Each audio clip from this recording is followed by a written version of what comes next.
Hello everybody. In this tutorial, I demonstrate a real-world scenario where data engineers often encounter complex JSON files.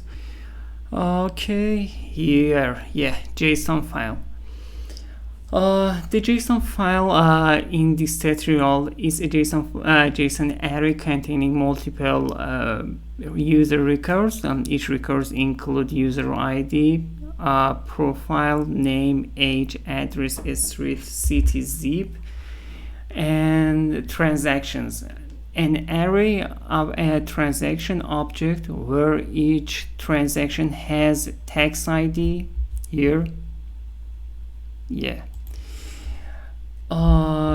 tax ID, amount, and date. This structure nested JSON is common in scenarios where data sources combine multiple related entities in a single file.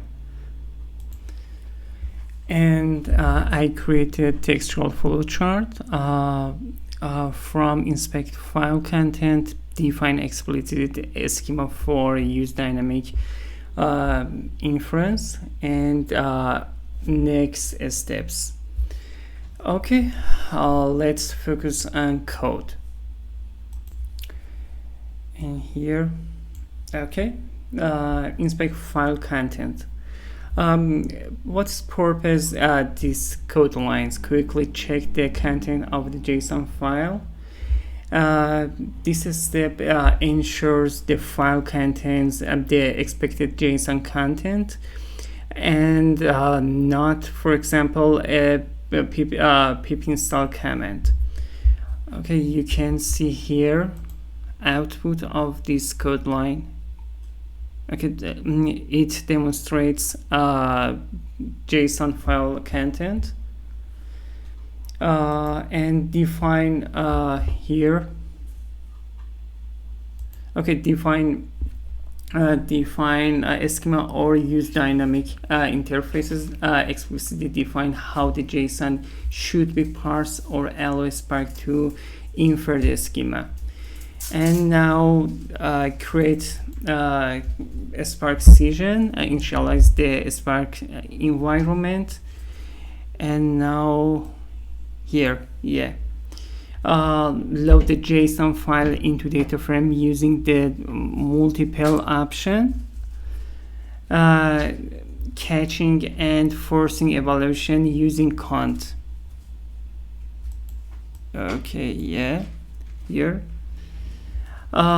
This helps to confirm that the structure is as expected and that there are no corrupted records.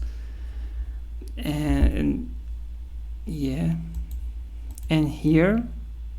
print the inferred schema and sample data. Okay, here, and now transform data profile data frame, because I decided sharding JSON structure to data frames, profile, and transactions. Its first profile data frame extract and flatten the profile information. And now here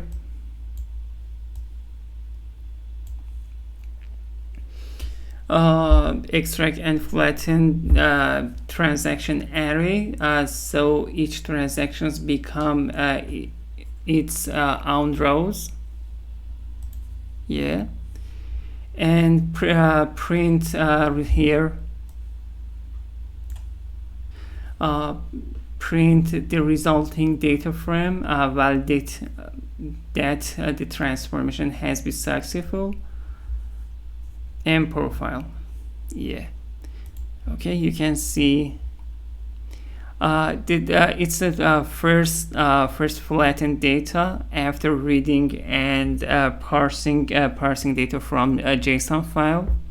And here I do sharding into data frame. First profile contains user ID, profile name, age, address, street, address, city, and finally as address zip columns and transaction.